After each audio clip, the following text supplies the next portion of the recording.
আরে বড় লোকের বিটি লো, লম্বা লম্বা চুল, ভালো করে ঝাড়ু লাগাও, যাবে হাউসফুল। কোথায় যাচ্ছ? এটা বেরোচ্ছি, দরকার আছে। কি দরকার? সব কথা বলা তো কোনো প্রয়োজন দেখি না। আর কিছু ক্যাশের দরকার আছে, ছাড়ো তো। ক্যাশ? কত? 400-500 দাও। অত টাকা আমি কোথায় পাবো? কেন, আজ সকালে তো আইনদাদু সেক্রেটারি সে মাসে টাকা দিয়ে গেল, কল করে 500।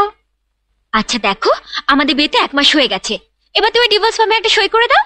500 কেন, আমি তোমাকে 1 লাখ টাকা দেবো। ও 1 লাখ তো পরে হবে, ও 1 লাখ তো পরে হবে। আজ তো আমার 500 চাই, আর আজ যদি 500 না পাই তাহলে ওই টানা টাট না না না না ডিভোর্স ফর্মে সই হবেন না। 500 পেলে হবে? ভেবে দেখবো। তাও ভেবে দেখবে? ও মা গো, আমি কার পাল্লায় পড়েছি মা? আমার পাল্লায় পড়েছো মা। এনো ধরো, সর্বস্ব নিয়ে এবার আমায় উদ্ধার করো, যাও। That's like a sweet sweet sweet girl. কি নোংরা লোক তুমি। আমি নোংরা লোক?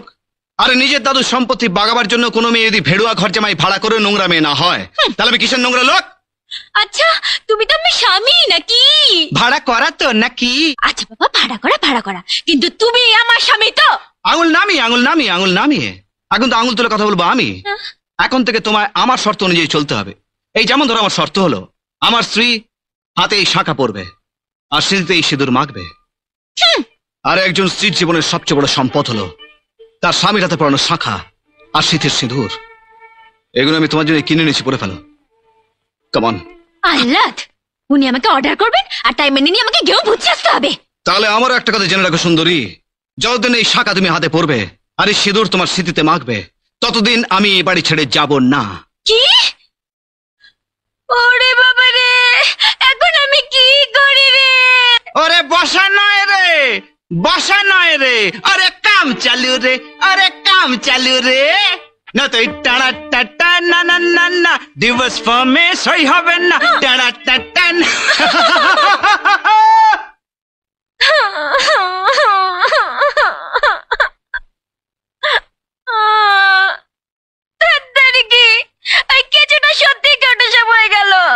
ম্যাডাম, আপনার এই ঘোর মানসিক বিপর্যয়ে আমি আপনাকে কোনো সাহায্য করতে পারি? পারেন। বলুন। আপনি জাহান্নামে যেতে পারেন।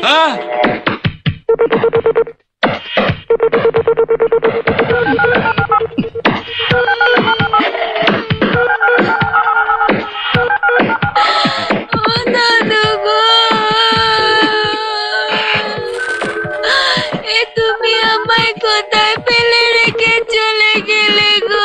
আচ্ছা, বাস স্ট্যান্ড থেকে ট্রেন ছেড়ে গেল কি করে? এই কে ভাই?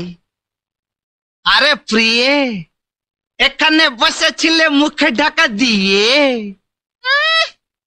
তুমি মদ খেয়েছো? একটু খেয়েছি।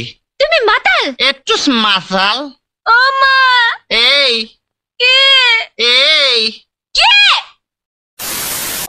হ্যালো ফ্রেন্ড, তো তোমাদের কিরকম লাগলো? একটু কমেডি টাইপের করলাম ভিডিওটা, একটু অন্যরকম করতে হয়, সবসময় একরকম করলে জানি তোমাদেরও ভালো লাগবে না। তো অবশ্যই কিরকম লাগলো তোমাদের কমেন্ট করে জানিও, আর আমার অ্যাক্টিংটা কিরকম লেগেছে সেটা তো অবশ্যই জানিও। একটু চেষ্টা করেছি সেটা বলতে পারো, হ্যাঁ যতটুকু পেরেছি ভালোভাবে চেষ্টা করেছি। তো কিরকম লাগলো অবশ্যই জানিও, আর এরপরে নেক্সট কিরকম টাইপের ভিডিও চাইছো অবশ্যই কমেন্ট করে জানিও, সেরকম ভিডিও করার চেষ্টা করবো। চলো টাটা বাই বাই, দেখা হবে আবার নতুন কোনো ভিডিও নিয়ে।